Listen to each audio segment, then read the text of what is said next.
Hallelujah. Thank you, Jesus. Hallelujah. Hallelujah. Hallelujah. Hallelujah. Hallelujah.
Bavelele ngomkhulu nogogo ibangaba bahlala phansi. Jesus. iSunday school isifaka apha engqondweni. Ufike kuba ihleli phansi masibethele worship team izandla. Hallelujah.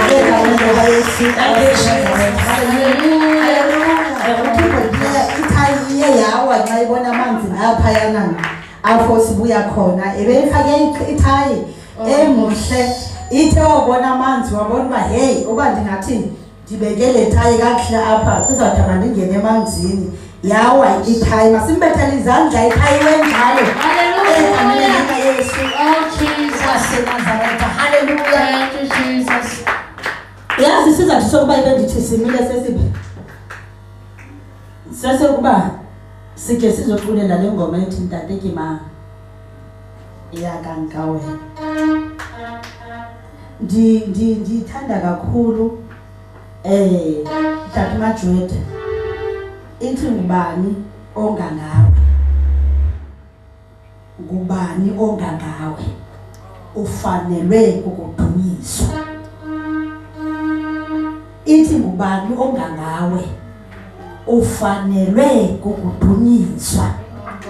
Ibe sesithi uyinkosi yamakhosi. Iphinde ithi ibucula kaloku mama goda ndizokwazi ukuyitolika. Umure nawa marena oh siya umongela nekhosi into enye molifasi limahoti mo oh ha hoya swanami we ithambe emhlabeni nasezulwini akekho ufana nawe. Apha emhlabeni nasezulwini akekho ufana naye. So ndicinga lento ke bangcwele yokuba ibe ndifele. Ndicinga lento yokuba ibe ndifele.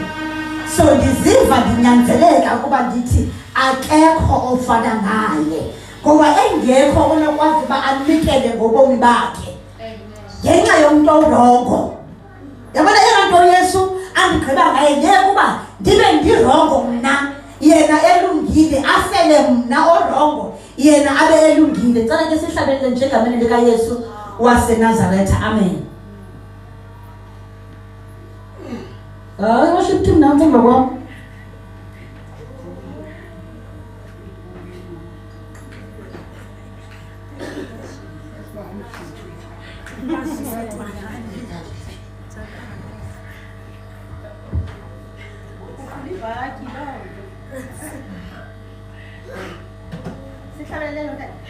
Sihlabelele nje bangcwele kafihlane nje. Sike sithi akekho ofana naye. Ngoba akekho yena umuntu ulinganiswa naye. Tate Kima Awena utwa neti mito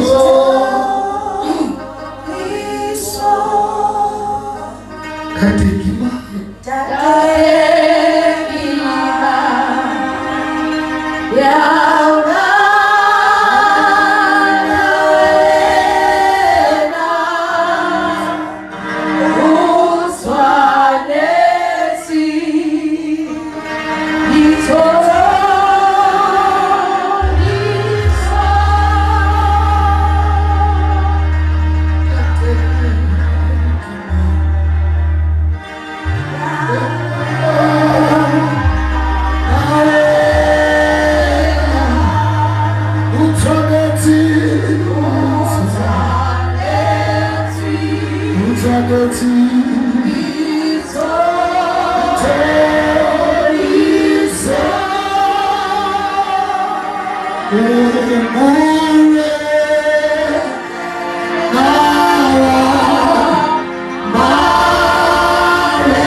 abantu bayayeka enkonzweni ukuba babizele ngaphambili. Umshado waphuma apha waya ngathi uzawubuye yabo umculo. Uzohlabelela nanku umculo bazalwana. Ndimva phakathi ndawo amekuyo usibatsiba ngoqola uba akazokwazi ukundiva xa ndishumayela apha. Uhlabelelo lahlobo ufuna ukhuphe nje apha enhliziyweni ngoba kaloku akazuziva. Uzawuhlabelela nokuhlabelela. Ndamamkela ebazalwane egameni likaYesu waseNazaretha. Andibona omnye umuntu khawuhlabelela nomhlabelela. Yenzele bazovizwa bangcwele. Yenzele bazovizwa. Nomhlabelela usuku ngokuyatsiba uzawufokasa nomhlabelela. Ndiyamvela. Ndiyamvela. Yenzele bangafokasi kulo mhlabelelo lo sebatsibayo apha kuye egameni likaYesu azovizwa. Let's see. Before you worship Tate kima yaga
of the Lord. Andibavanga worship team ilandela, ndiyazi noba khona umoranyana nje okhoyo andibavanga belandela. Andivanga belandela. Ndandivile uba ikhona loo nto ukuba kungalandelwa. Ndivile loo nto. Ndayiva loo nto.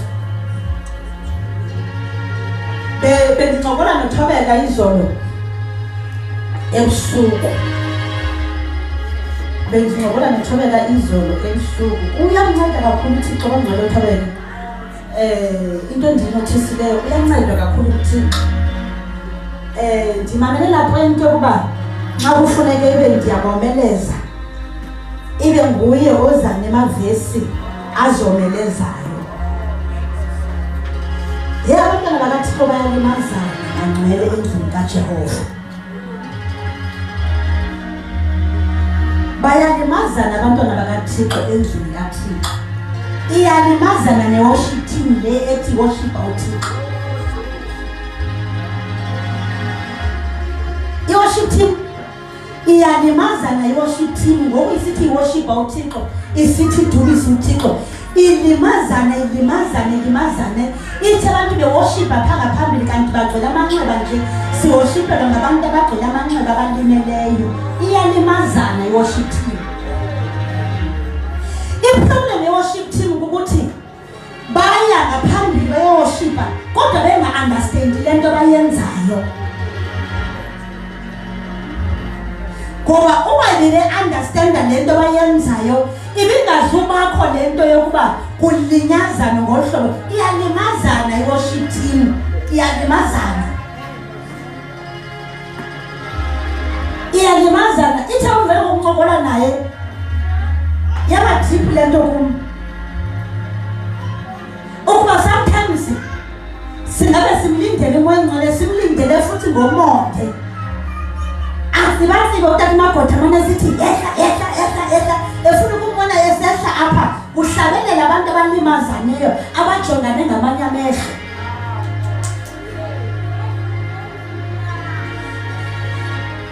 Uthethe into engenzele ipain nje, ipain. Ukuthi besiwoshipa singayazi into esiyizele ngoba olahlobo kufinyazana ngalo ngoba omnye against omnye kodwa sithi sikhonza inkosi ephilayo. Ubona nje ukuba omnye nomnye ufuna kuvele yena, omnye nomnye uyaziveza. Asi-understand le nto siyenzayo apha ngaphambili. Ukundibonise into engakhange ndiyicingele into esize ngayo xa sibambe ezi mayiki ezi sivane ke ngokuba yintoni le kanye siyenzayo ngoba iyenzeka ke nale kuba siyenze le nto sibe singayi-understand. Uyithethe weba ndifuneke uba mandikhe ndizijonge ukuba inoba mna ndisebenza njani ngoba befundise ndisebenza. Unikeze esinye isifundo bangcwele uba kukhona indlela yokuba usendlini kaThixo bosithi uyakhonza uJehova kanti unezikonsini zabantu.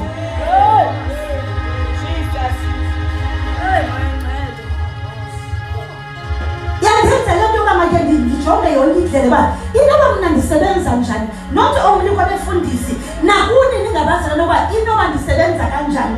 Undibonise into endingakhange ndicingele. Bangcwele bayalimazana abazalwane. Ubona sisendlini kaThixo nje omnye inhliziyo yakhe igcwele ihlwili kubuhlungu apha kuye. Umva njani uMoyengcwele ke ngokumuntu olimazidentileyo elinyazwa ngomnye umntana kaThixo endlini kaJehova. So ngiyijonga lo muntu ubona njengoba umuntu o-against mna lona o-against mna. So noba ebhizi nje uzadabaleke ndike ngijonge noma uMagotha uyathanda le kona andazi noba ke ngoku mhlawumbe ethanda le kona nje usuke babaleka umama uMcaciso apha kule ndawo amakuyo umama uMcaciso kanti umama uMcaciso njengoba yile cangu kwakhe nje uyamnyathela. Makasincede uThixo nje siyazi nje uba le nto is not all about thina. Andlelana le nto ayingo ngathi lenana ingoKristu lo wasifelayo. Uma singafikela nje kulo meko ukuba si-understande ukuba ubukhona bethu kule ndawo kukuzukisa uJehova. Ayikho ngam le nto. Bazalwane bebaninzi kangaka nizama kuma nompela apha. That is why nisiza noba akekho ngoba kaloku anizanga kuya apha nize kuKristu. Akho umuntu oze kumo apha futhi akho umuntu endinoncedo lwakhe mna kule ndawo. Ndicacisa kaninzi le nto uba nxa ndibona ndize kule ndawo ndize kuba ndidinga uncedo. Mna ndifuna uncedo, into endize lapha ndifuna uncedwa nguThixo mna. Ndifuna uncedwa nguThixo. Hallelujah. Amen. Ukuba ile sinyathela uhlobo sinyathela ngalo endlini kaJehova. Andizunixelela uba uthini ngeAtlantis. Uzibekile naza lapha Atlantis wazandlala wazondlala. Andizunixelela uba uthini ngenza lapha eAtlantis. Hallelujah. Ungixelela noma kutheni thando ukuyokhonza eJoburg. Zayincokola ne-worshippers leyo.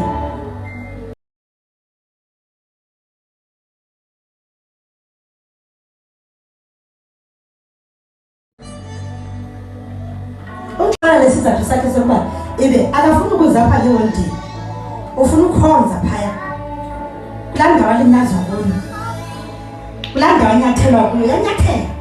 Xa ufuna ukukhonza kuba kumnandi inyathelo apha akasho unyathelo apha sofuna ukuyokhonza phaya. Siyafunda. Hallelujah. Hallelujah. Ewe siyafunda phaya kwincwadi kaEzaya. Alikho ke ixesha elingithatsha njengeli sikulo elokuba ibe ezingqondweni zethu nasezinhliziyweni zethu kunyakaza nje into ethi safe. So into ongafelwayo untokozo noSinothanda baba noma bangafuna ukuyobhaptiza babafelwanga babukela emehlweni akazi ukuyehla kodwa umbuke emehlweni bona abafelwanga bona babili bancokola le bayincokolayo. Akuphakamisa izandla ngenkanyiso uba ufele egameni likaYesu Kristu waseNazaretha. Phakamisa isandla sakho nje ofelweyo egameni likaYesu. Khotho wena khambe ufele ofeleyo nje makaphakamisa isandla. Iviwe awufelwanga wena, awufelwanga. Phakamisa izandla zakho uba ufele nje kawuthi nje isandla. Wena ofeleyo nje kawuthi isandla. Hallelujah.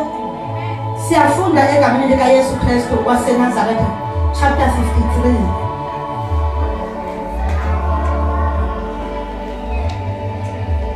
Sibuya emanzini bangcwele.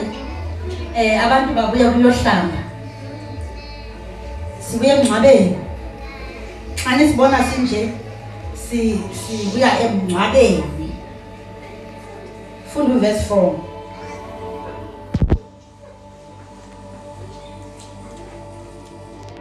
Isaiah chapter 53.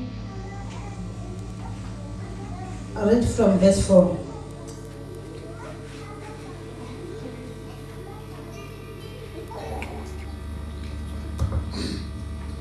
Isaiah chapter 53 verse 4.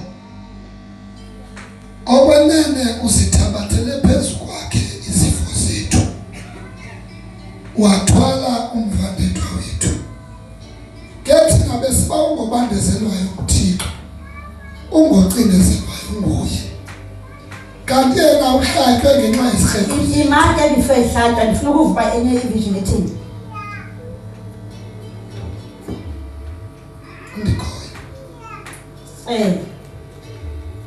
Kanti ngenene uthwelwe nguye ubuthathaka bethu, inkoleko yethu yasemagxeni akhe. Inkoleko yethu, hlala phansi tata, yasemagxeni akhe. Ukulimala kwethu ukuphalele kuzifo zethu zaba phaa kuye. Uzithwele yena self enguThixo. Ndithe eyona nto ebangele kuba ndithanda uYesu ngendlela engumangaliso ukuthi zonke ezi zinto uzenza kum mna ndingumoni. Abe yena elilungisa bangcwele noba kuthiwa umuntu uyamvela uvela umuntu ovelekayo nayo umuntu ongenatyala, but onetyala njengam ngokuya ngam bekumele kuba nguye ubethwayo ngoba nguye onileyo. Kodwa uYesu yena uthatha ukona kwabakwenze kwakhe abese ngokuyena iba ngumoli, mna ndibe ngonyulo. Ndide apha ngesibindi ndithi ndisindisiwe, ndithi izono zam zixolele, zibe izono zam ziphezu komnye umntu.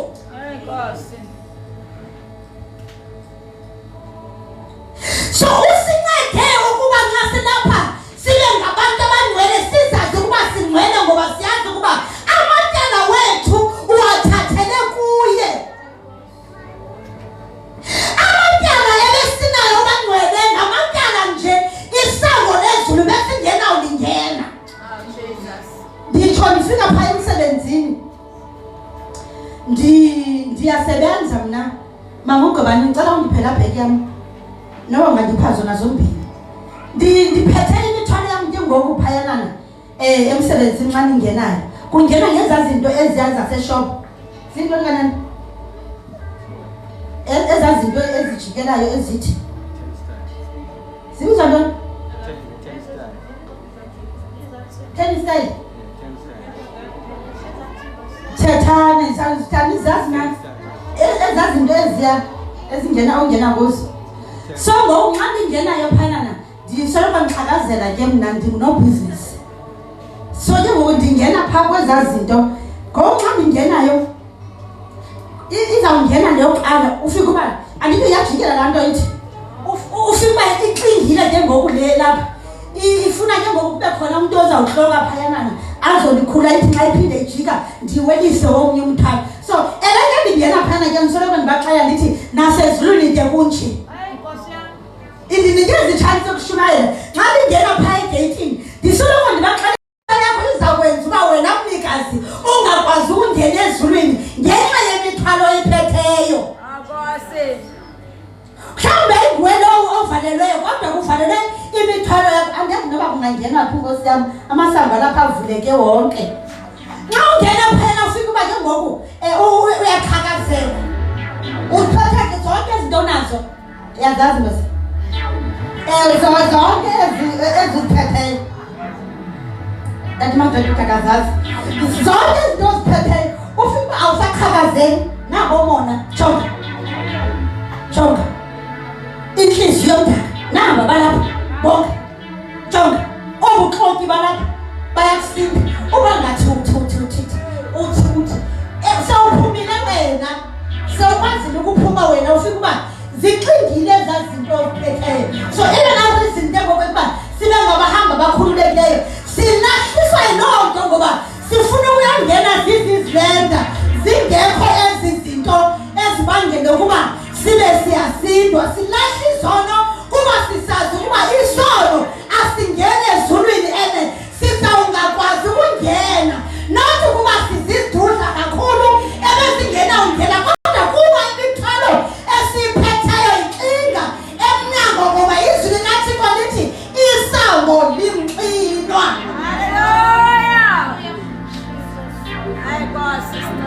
Hallelujah.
ungakhululekile ngokuba izono ziyambamba umntu seyefuna ukwenza kakuhle isono sithi ndilapha sewuvala amehlo akho ufuna ukuba uzukise uJehova isono sithi njani ndikhona so zikhona izinto eziphazamisayo umntu endleleni wathatha abantwana wethu wawathathela kuyo izinto kumele sesihamba sikhululekile kuba abantwana wethu wathatha uYesu.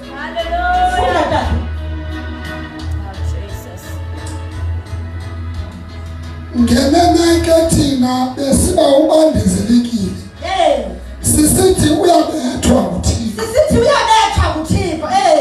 phofu ke ungcwelerhwe ngenxa yokukreka kwethu phofu ke esicinga ukuba uyabethwa nje kungenxa yethu ewe ubulewe ngenxa yobukhwenya bethu bangcwele nansi into bendicinga uba sike siyijonge eyokuba lonke ixesha ucinga ukwenza isono yazi ukuba uYesu kungenxa yam wabethwayo. Ewe kungenxa yam wabethwayo so yonke into yenzayo ukuba nayikhumbula le nto uba uyazi ndisenza le nto nje kodwa ukhona lo wabethwayo ngenxa yezono zam ukhona lo wathathileyo amatyala wam. Funda tata ndihlala phansi. Ewe ubulewe ngenxa yobukhwenya bethu Iva ewe ubulewe ngenxa yobukhwenya bethu ukohlwaywa kwakhe kusiphathele uxolo. Izatata umxoleni izatata andihamba ne-boyfriend yam phaya esitratweni i-boyfriend yam phaya esitratweni intoni ingathi awufuna uba i-boyfriend yam ude uyanditsala ke ngoku unditsalele emva awufuna tata uthi uyafuna jonga ke ngoku xa ndihamba ne-boyfriend yam phaya esitratweni sihamba phaya esitratweni ingathi ngakhona lo mane izakhumbuza omnye uba uyakhumbula uba siyafela ewe ingathi ngabakhona lo zamane ekhumbula ke ngoku phakathi kwabo bobabili ukuba kodwa safela. Haleluya. Sicinga siyathandana nje safelwa. Ukhona lo wabethelelwayo ngenxa yale nto siyenzayo. Kaphinde bangcwele masisonwabileyo ube akhona ke ngokunona obethi ngenxa yale nto siyenzayo khona obethiweyo wabethelwa le nto siyenzayo engenzanga nto kusicima sonwabile nathi akafuna uhamba lo mntu wamdlelayo njengoba sicinga sonwabile nje kodwa ukhona lo yena owabethelelwa ngenxa yam wafa ngenxa yezono. Funda le vesi ogqiba uyifunda ndati magoda. Ewe ubulewe ngenxa yobukhwenya bethu ubulewe sisigwelele mama umthole ndabana mama bangakhonzayo jonga ngokuba njengudini umfuma umxoleni nimxalele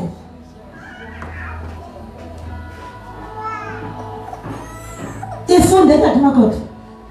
Ewe ubulewe ngenxa yobukhwenya ubulewe ngenxa yokuthandana kwethu. Ubulewe ngenxa yokuqoka kwethu. Ubulewe ngenxa yokuphambanisa kwethu. Ufe ngenxa yethu. Nkosi tata. Ubulewe ngenxa yokumosha kwethu. Ukumosha kwethu kuthatha uYesu kumbethelela emnqamlezweni baze baba isono ngoba singasihlomisa kangakanani kodwa uYesu wafa ngenxa yaso. Sikhona nje sibakhona ebukhoneni bukaJehova kungokuba sizama indlela yokuba siphume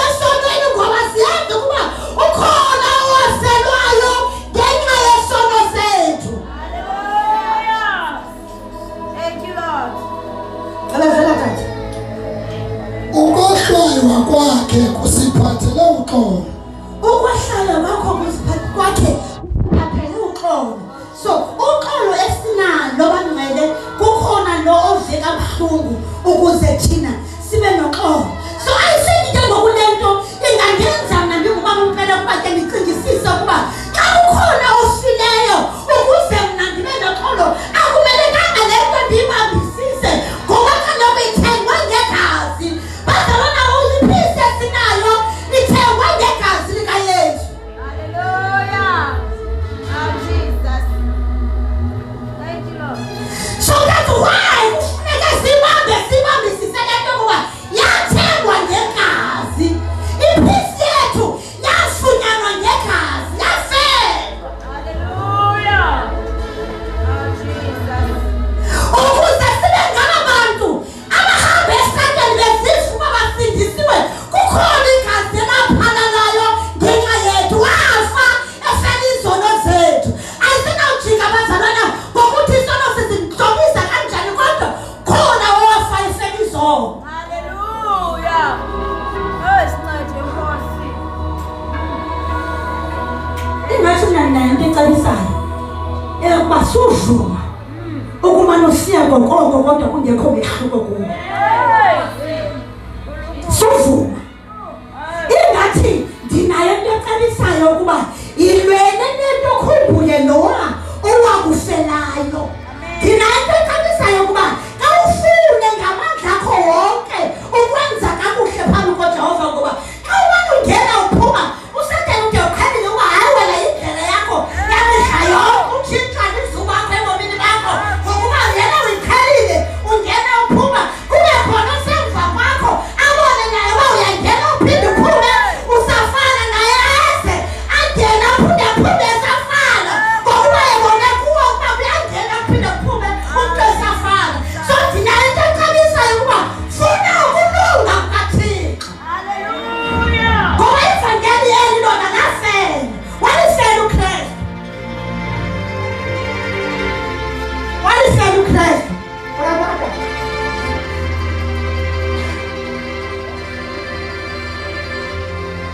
Thina sinyangwe ngamanxeba akhe. Nkosi yami thina sinyangwe ngamanxeba akhe.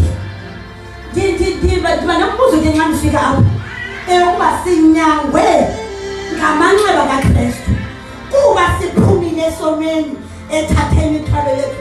Xa usahleli kuzo ke ngoku ibizwa ntoni akhe asenze ukuba sibe ngaba bantu singabo namhlanje. Amen. Injalo.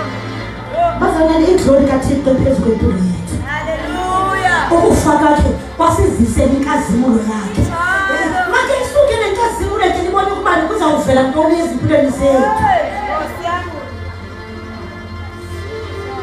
Manje kusuke inkazimulo kaJehova ngoba inkazimulo kaThixo nebangcwele ehleli phezu kwempilo yethu. Inkazimulo yakhe esenza ukuba sibe ngaba bantu sicinga ukuba singaba namhlanje. Amen. Uba ubabalo olu lingangabikho empilweni yethu uSathane angavuyela loo nto ukuqaphela intweni yomntu okhonza uJehova asindise wakusuka kuThixo ehambe esiya esonweni phayana uthathe begoda uba ngangena phaya esilokolweni bonke bazamngofana ishibhi yaba thatha mfundisi izamfundisi wonke umntu uzawufuna ukuba akazuthenga nayakho imali. Hallelujah. Iyandithathi magodokolo Hallelujah.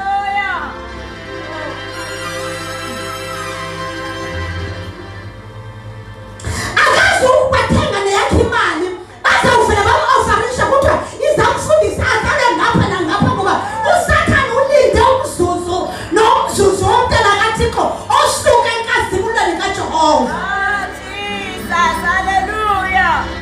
Hey, sincede Nkosi. So sithandaza nje bangcwele sizile ukutya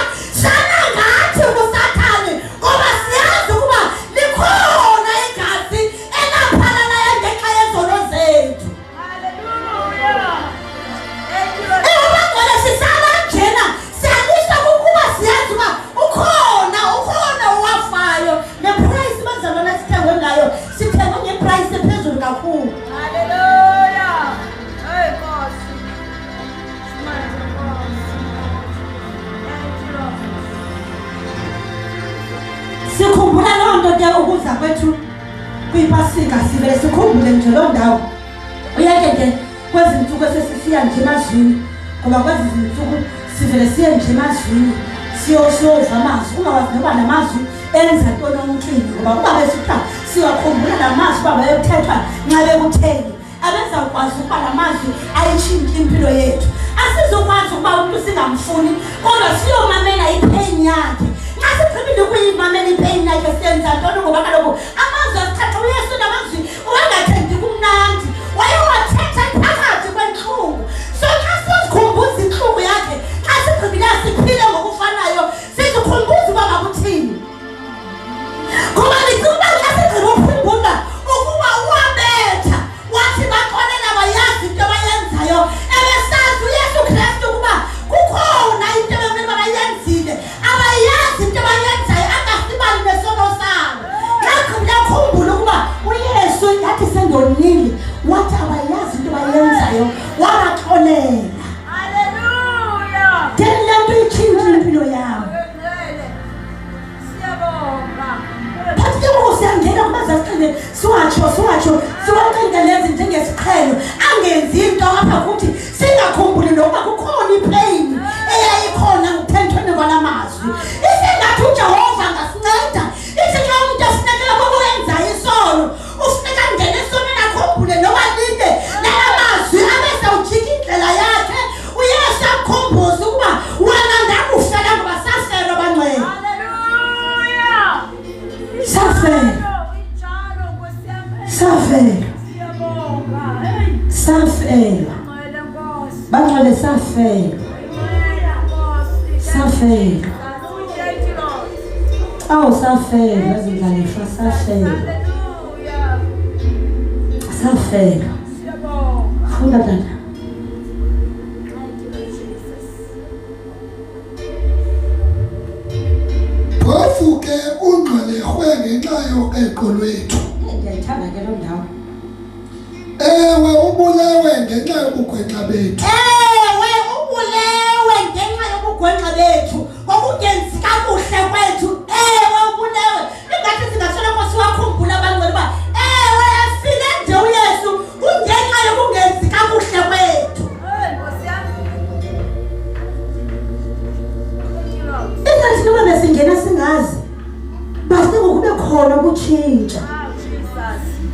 That is why ndicebisa nentombi ukuba noba umfana uze endlini kaThixo esiza ngenxa yakho sumlahlise lo mntana womntu myeke nxa ifika apha afumane uyesu. Hey, Nkosi. Myeke nxa ifika apha afumane uyesu. Thank you, Jesus. Khona umvalileyo bendibaxolela abantu abatshapha khona umvalileyo umntana wenkosi esiza kuyesu eqale wathi hayi uba singathandana nje hayi uba wala mntu ongusisi wathi mna ndisindisiwe izono zam zixelele nguyesu. Umntu ongubhuti oqonda uba makaye enkonzweni ke ngokuba lo mntu uthi usindisiwe uze kwaba kanye. Okwesibini usisi uthi hayi ndivile ukhona enkonzweni sandile noba singaqhuba ke ngalaa nto. Hey, Nkosi yami. Uphi Mkili Mkili baqhuba ngoku yabuza ukuba igazi lala mntu amkhuphe sekhona endlini kaThixo. uThixo usihlomisa singabantu abatsha senze sibe bahle sibukeke endlini yakhe. Umama umlahleni ndiyayithanda laa ndlela kuze abantu abatsha ngayo uthi zivasi endlini kaJehova. So abantu nxa betsala bobuhle benu nxa befika apho ngabafumana uJehova nani niqinise ukuba nigcine nguThixo kule ndawo nikuyo umuntu afumane uJehova asindiswe noba likhutshwe nini enkonzweni. Hey. Thank you, Nkosi. Ubezela ke tata Ukwehlwaywa kwakhe kusiphathele uxolo. Thina sinyangwe ngamanxeba akhe. sinyangwe ngamanxeba akhe. Ukuphila kwethu nje kusemanxebeni kaYehova. Kena undikhoyo wambuyisela ngokugwenxa bethu sonke. Ewe yena waphathwa gadalala kodwa wathi cwaka akakhalaza tu. Akakhala chaza tu waba njengechwane eliyakuxhelwa wathi cwaka njengegusha ichetywa. Ewe akawuvulanga umlomo wakhe, wanqanyulwa ngengcinezelo nesigwebo. Kwisizukulwana sakhe ngubani na oyiqondileyo le nto? Inene wanqunyulwa kwelabaphilayo, wabethwa ngenxa yezikreko zamawethu, engcwabeni walala nezikhohlakala. Khawuyeke tata, khawuyeke. Umuntu uzafundela nxa ifika endlini ayegqibezele yedwa, uzayigqibezela nxa yedwa. But inye nje into endifuna ukuyithetha apha ukuthi yonke le nto yenzeke kuYesu Kristu sewuyifunda nje iyazi ukuba ibingamfanelanga. Hebrews chapter 9 ibingamfanelanga amaHebheru ibingamfanelanga abangcwele uYesu ngoba uYesu yena ulungile. uYesu yena ulungile. Chapter 9 verse 14. Zonke izinto ezenzekileyo kuye zenzeke kuye kuba yena efuna ukuba mandisinde mna. Bebefuna ukusindisa thina zonke izinto ezenzekileyo.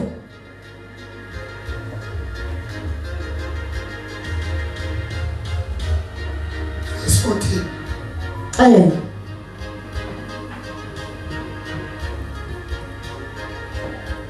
Ingakanani ke yona inkululeko esifumana ngegazi likaKristu? Ingakanani yona inkululeko esifumanayo? Kawufundele iBhayibhile.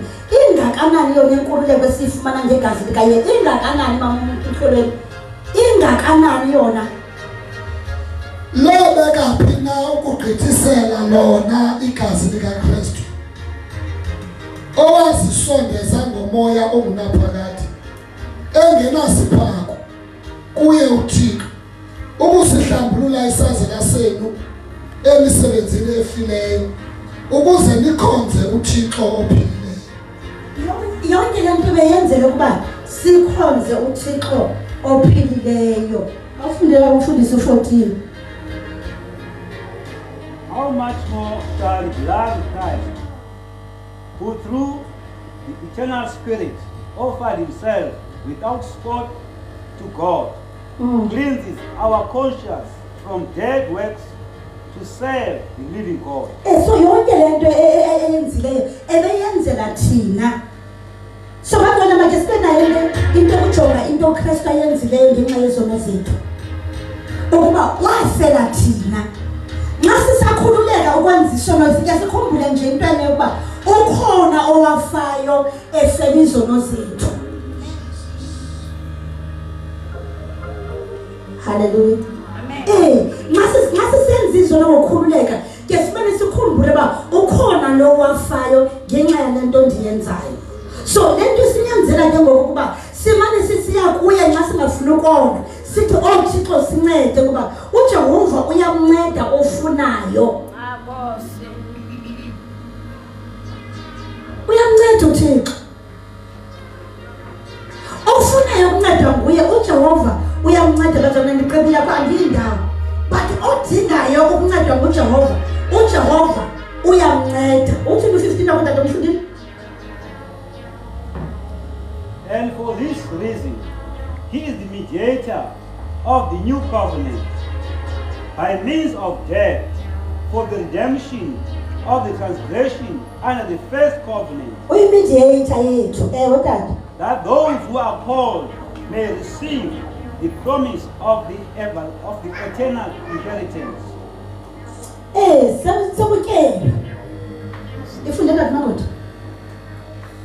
Ngoko ke yena uKristu ungunozakuzaku womnqophisi omtsha, ukuze abantu ababizwe nguThixo balizuze ilifa laphakade, aba belithenjisiwe balizuse ilifa langunaphakade. Ilifa langunaphakade balizuze. Ufile lonke bangcwele uKristu kuba elalifa esilithenjisiweyo masilifumane. Sinokuthi osithandayo bangcwele siye sibone nxa sifika apho uthando lwakhe ukuba into ngathi inkinga zakhe ngathi zenzo kuhle. Uyive khona apha nje uba uThixo lona kakuhle ucinga kakuhle ngathi. UThixo ocinga kakuhle ngathi. So kuzo zonke into sizenzayo masazi ke ngokuba injongo kaThixo ukuthi sikhululeke, ukuthi sibe noxolo and uzisebenzele lezi zinto. Nditsho izolo phaya esithatweni sami bekugcwele bendingakhange ndiqaphele nokuqaphela uba kugcwele ndizoqaphelisa kutata umagoda uba hayi zange nasibona sinje esi sitrato kuba bekugcwela ndazi uba bekhona ipaki okanye bekukhona ntoni. Ayiso sitrato esiphithizelayo esiyana sinemoya kaJehova nje omandi phaya esitratweni kupholile. So ngoku izolo bekuphithizela ndithi ke ngoku omnandi boyemsindiso bufika apho ke ngoku yokuba uvele ubasize laba bantu abacinga ukuba bonwabile, ngoba uyazi ukuba ubumnandi bokuba uKristu ayomnandi be-hour eyi-1 ngelesibini hour kube kuyakhamba, but ubumnandi bokuba uKristu Yesu bubumnandi obungapheliyo obungakwazi nokuba ubawele into emvuyo ngaphandle ngoba kaloku uwazi ubumnandi bokuhlala kuKristu. So kukhona ubumnandi bokuhlala kuKristu ngoba bona abufuni nokuba umntu ube nepartner ze ukwazi uba umandele uwedwa. Babufundisa uyakwazi nje uba ukhazule nje umbize uSimakade uwedwa nje uwedwa ude uyibone ngathi eyona chance emnandi yokuba ube wedwa. Uba wedwa nje kisha uhlamba izandla uve uhlamba izinda uve seyivuka into yasezulwini ubiza kuSimakade sezulu. Thina ngithi fish gololo kwaba bazawufuneka ukuba kube khona into emagxeni ngoba kaloku thina noba sisebhasini sisebhasini umdla uba umdala wezinsuku ukhona ube sawubiza kuye. So sinoThixo osithandayo kangako bendizothi kanti ngoku igazi lakhe laphalala ukuze thina sisinde. Yes. Hallelujah. Ireason yokuphalala kwegazi lakhe laphalala igazi lakhe ukuze thina sisuke ezonweni sibuye ngabe nabantu bengcwele umuntu omdala bebeyobhaptizwa besithi siyahlukana nomuntu omdala kuqala umuntu omtsha.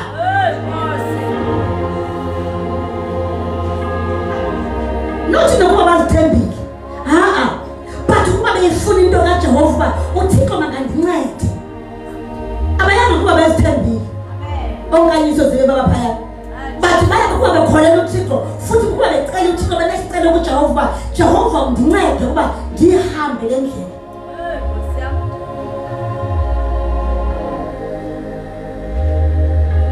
Hallelujah. Makethi nxa kuphela lePasika iphele singabantu abatshintshileyo ukuthi Thixo uze ungalidluli nami kule iPasika. Le nto ifuna isigqibo. Ifuna isigqibo.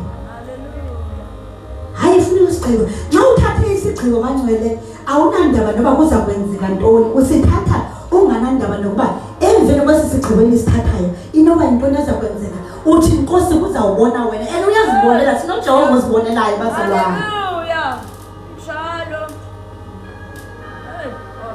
Uyilahla i-boyfriend uyilahla ungazi uba uzotya ntoni ubuhlukana ne-boyfriend kuba uthembe uThixo uba uThixo uzawuthatha inyathelo ngoba kaloku wenza eyakhe indlela. Hallelujah. Thank you, Jesus.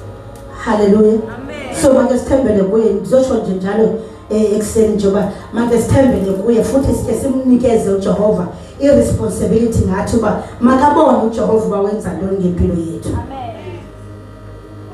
Hallelujah. Amen. Ndizawuthandaza emveni kokuba sithandaze siya kwinkonzo enye ebalulekileyo, inkonzo yesihlo.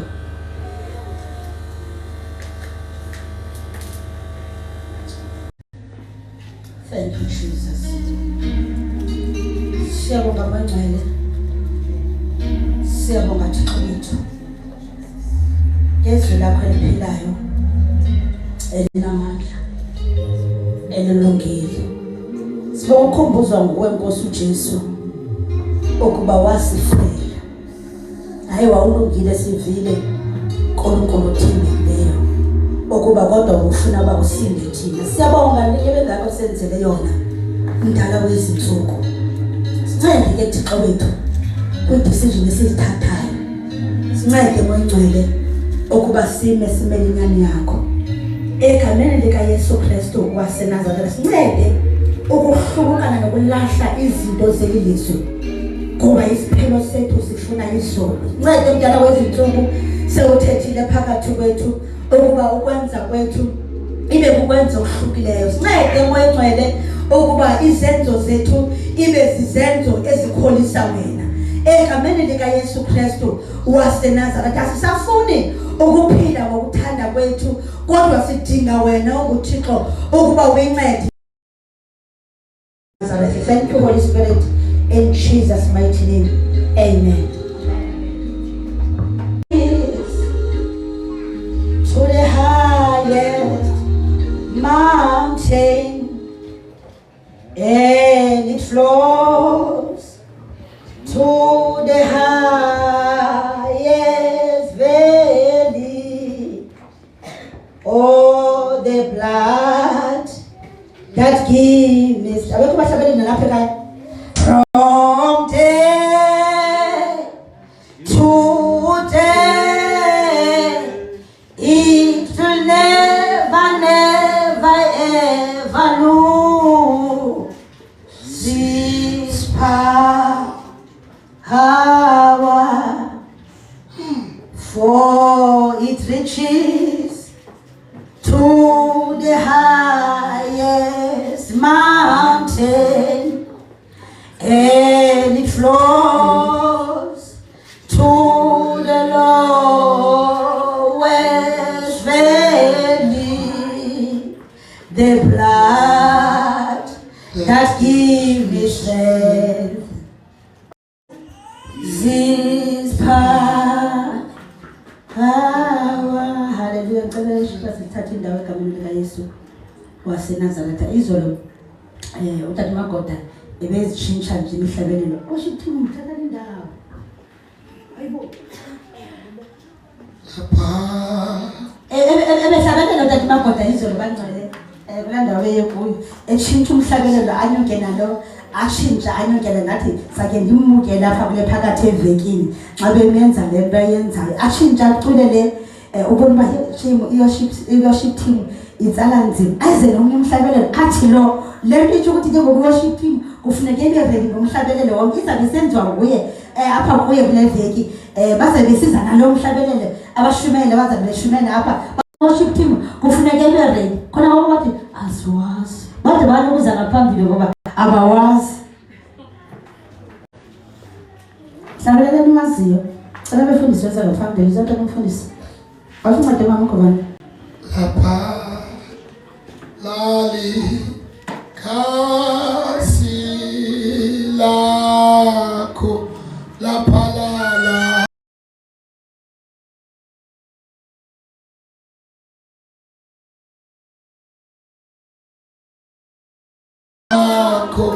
uJesu wayeme ngenqamle ngenxa yami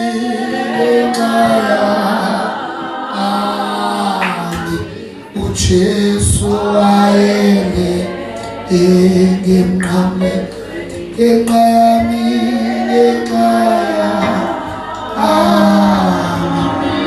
lapha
Chapter 11, verse 27. Verse 27. Ngoko ke osukuba esidla esosoka ayisele indebe yenkosi ngokufanelekileyo ngoba netyala lomzimba negazi lenkosi. Awutheni tata? Ngoko ke osukuba esidla esosoka ayisele indebe yenkosi ngokufanelekileyo ngoba netyala lomzimba negazi lenkosi. Funda ke tata. Makazicikitheke ngokwakhe umuntu. Nansi into endiyifunayo ukuba sisezawuya esivini. Umuntu makazijonge yena ukuba ufanele na ukutya isidlo senkosi. Umuntu yena himself makazijonge umuntu yenkosi ubuzazi. Umuntu azijonge uba mna ndifanele na ukusidla. Kusalungiswa nje ndifuna ndinikeze umuntu yelithuba lokuba azijonge uba ndifanelwe na mna ukudla.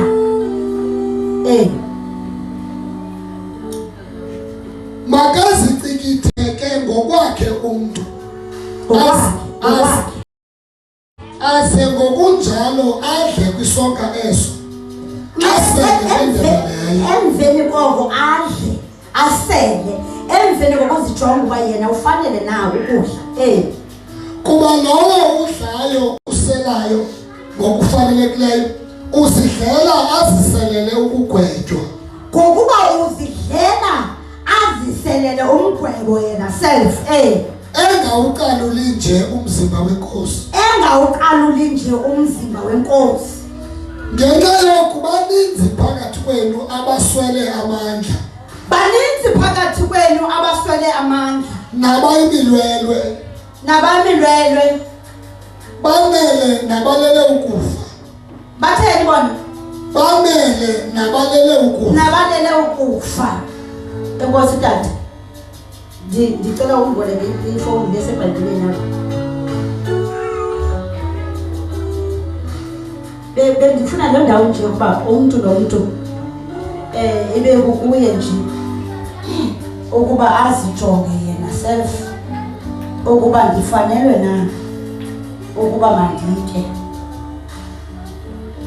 Kutheni ingoma? Andifuna basekorintha. Kungese yebo kwaphela kimi ukuthanda wena ndikhumula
Kaloku le mfundiso ndaninika yona mna ndayamkela kuyo inkosi.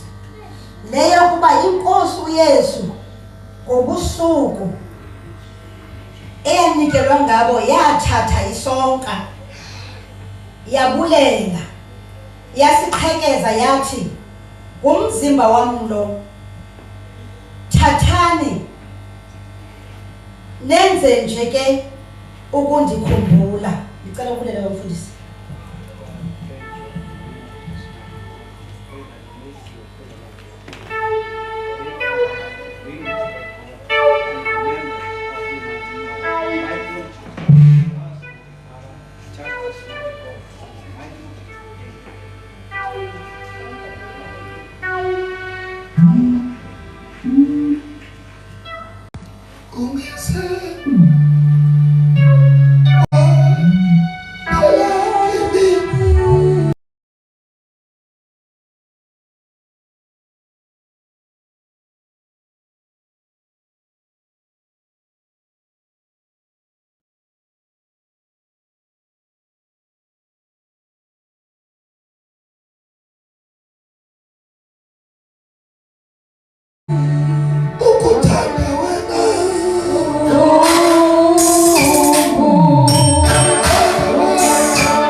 Yathi le ndebe ngumnqophiso omtsha osungulwa kuphalana kwegazi lam.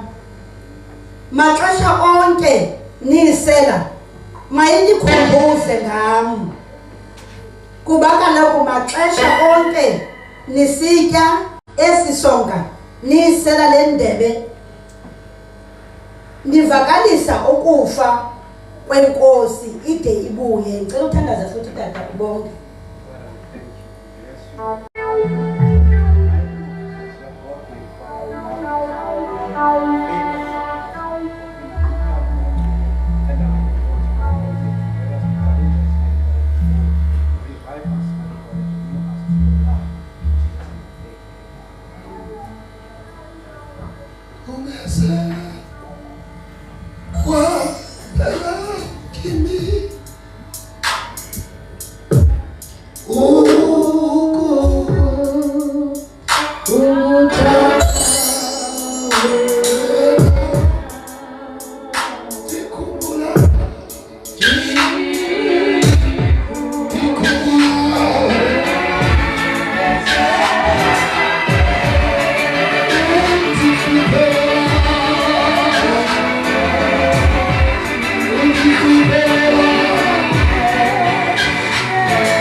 Father, in the name of Jesus, we give you all the praise, Lord.